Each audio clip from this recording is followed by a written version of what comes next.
Hello and welcome to another episode of Mocha Latte After Dark.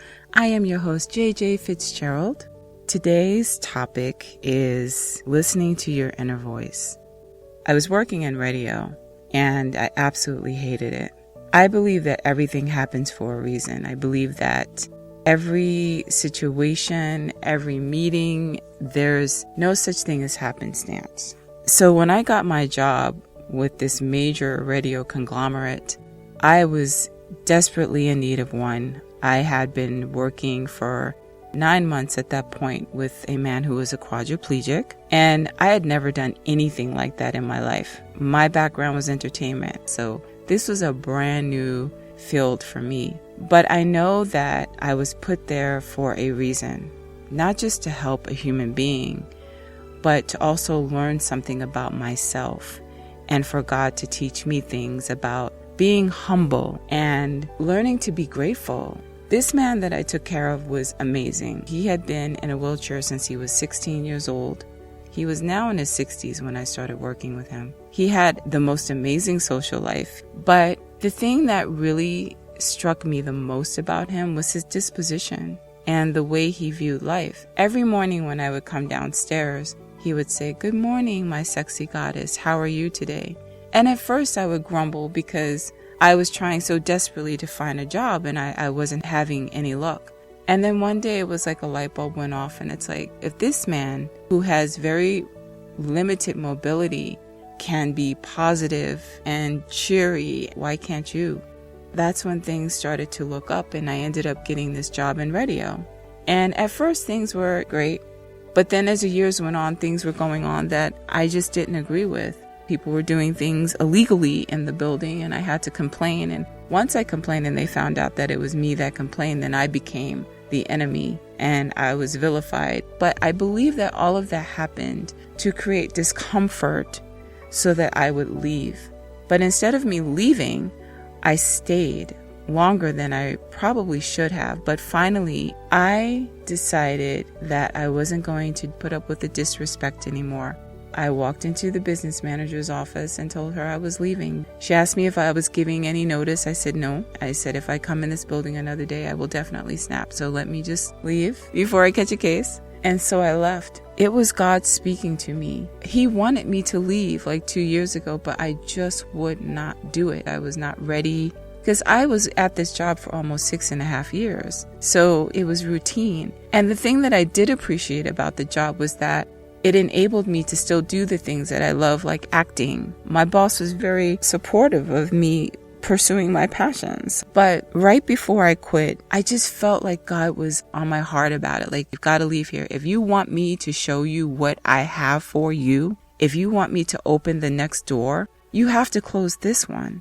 If you don't close this door, then I can't open the next door for you. And it had been pressing me for like 2 weeks. The reason why I was holding on, I didn't want to have to go through the hassle of finding new insurance and all this other stuff. I just didn't want the extra work. When I did it, I was not concerned at all about my survival. And I have 2 kids. But I just felt this overwhelming peace, like everything's going to be okay. God has me. He's always had me. He's never dropped the ball. The interesting thing is, after I left, I started getting all these auditions, and I actually booked a movie. So I shot it last week.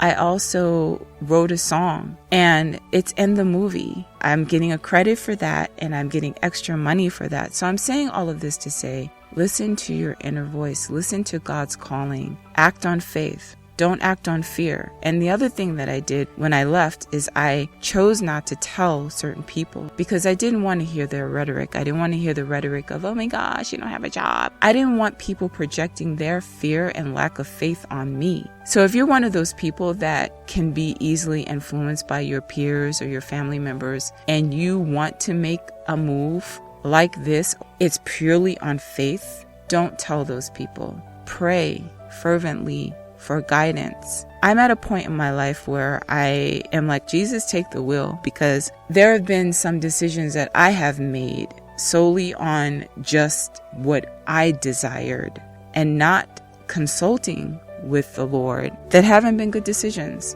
particularly in my love life. Like my last situation, God made it abundantly clear that this guy was not for me. God communicates a lot with me through dreams. I didn't listen to the dream, and 4 years I was into this situation with this person. I loved him dearly. I'm a very affectionate person, and I had never really met anyone that matched me. Actually, probably was more affectionate than me. And I loved that. And the chemistry was amazing, and other things were amazing. And for 4 years, I did this crazy dance with this person. I was on an emotional roller coaster. He ended up getting married. He didn't tell me. Something told me to just go to the marriage records in the state that he lives in. I did, and there he was. He had been married for 3 months at this point, was still trying to engage with me and whatnot. But as much as that hurt me, it was exactly what I needed, and God knew that. If he did not reveal that to me, I would probably still be doing that crazy dance with him and on this crazy emotional roller coaster that I'd been on for 4 years. So I am eternally grateful to God for revealing that information to me, because I actually did pray for him to get me out of that situation. And I knew that I wouldn't be able to get out of it just based on my own strengths.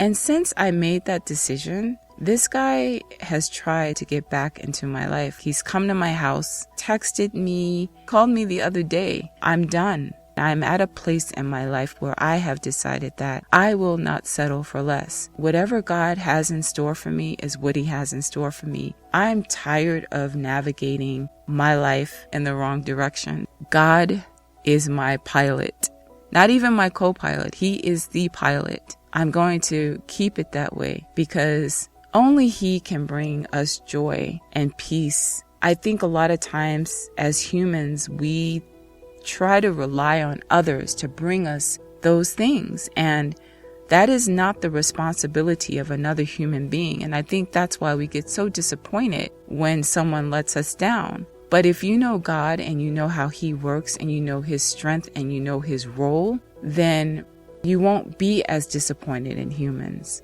Why do we give another human being that kind of power? Take your power back. I hope you guys have an amazing day. I hope that this touches your heart in some way, and just lean more on God. Ask him to guide you. His mercy and his grace is so amazing. And don't feel like I haven't spoken to God in so long and he probably won't even hear me, because he does. He loves us and he wants us to draw nearer to him so he can draw nearer to us. So that's another episode of Mocha Latte After Dark. Thank you so much for listening, and be true.